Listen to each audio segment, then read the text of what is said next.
Welcome back to Who Is on Magic Untapped as we highlight Magic the Gathering's iconic, draconic planeswalker, Nicol Bolas. I'm Barry White. Bolas' agent, Tezzeret, has assumed control of a powerful artifact with which non-planeswalkers can venture from plane to plane. And the Gatewatch, a group of planeswalkers who have banded together essentially to fight evil, have discovered that Bolas' base of command is the plane of Amonkhet. But beware, for the hour of devastation looms. Who is it? Who is this? Who is it? Who is this? Who is it? The Gatewatch, now aware of his whereabouts, travel as a group to the plane of Amonkhet to take him on once and for all. Unbeknownst to them, Amonkhet is the very location that, generations before, the scheming planeswalker Nicol Bolas had reshaped with himself as a central figure in their mythology. Not too long after the Gatewatch's arrival, Bolas returns.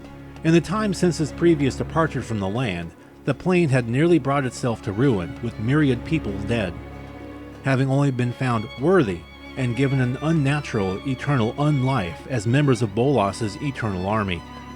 Even the plane's old gods, since reduced to mere puppets doing the dragon's will, have perished, save for one. Bolas' schemes now all almost running themselves, the dragon is able to pay the group the attention they're due. After some time on the plane, some of which was spent hunting down and slaying one of the demons with which Liliana Vess is under contract, the Gatewatch finally do encounter their draconic foe. Each planeswalker attacks Bolas in their own way, with Chandra Nalaar using her skills as a pyromancer, Gideon Jura relying on his strength and invulnerability, Nissa Ravane using the powers of nature, Jace using his telepathic skills, and Vess raising an army of zombies to do the fighting for her. They are no match for Nicol Bolas. Condescendingly, Amonkhet's god Pharaoh easily handles the group, neutralizing Jura and nearly dispatching Ravane and Nalaar. He allows Beleren to enter his mind, only to crush his own mind instead, sending the telepath fleeing from the plane. To Vess, for whom, many years ago, he had brokered a demonic pact to her benefit, he offers an opportunity to retreat and study her powerful artifact, the Chain Veil, under his guidance. She gladly accepts and flees home to Dominaria.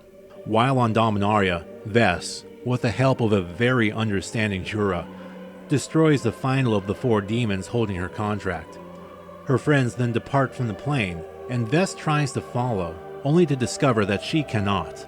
Bolas then materializes and informs her that in slaying the 4 demons with whom she had been contracted, the contract defaults to the broker, Bolas himself, whom essentially tells her to obey or die. Now bound to the dragon, Vess follows Bolas off Dominaria to unwillingly do his bidding.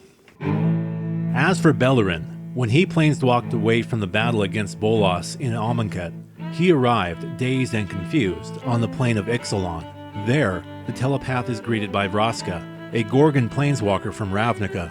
Bolas had previously sent her to the plane in search of an ancient artifact called the Immortal Sun, the very same artifact his twin brother, Ugin, and the Ravnican planeswalker Azor had hoped to use centuries ago to trap the draconic planeswalker when he was first rising to power.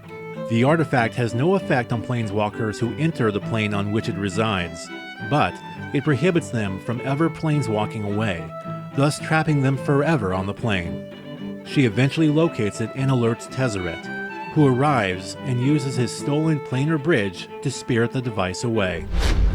After all, Bolas has plans for the device on Ravnica.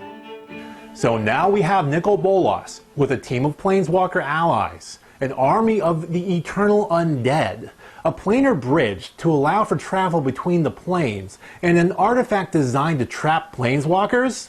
That can't be good.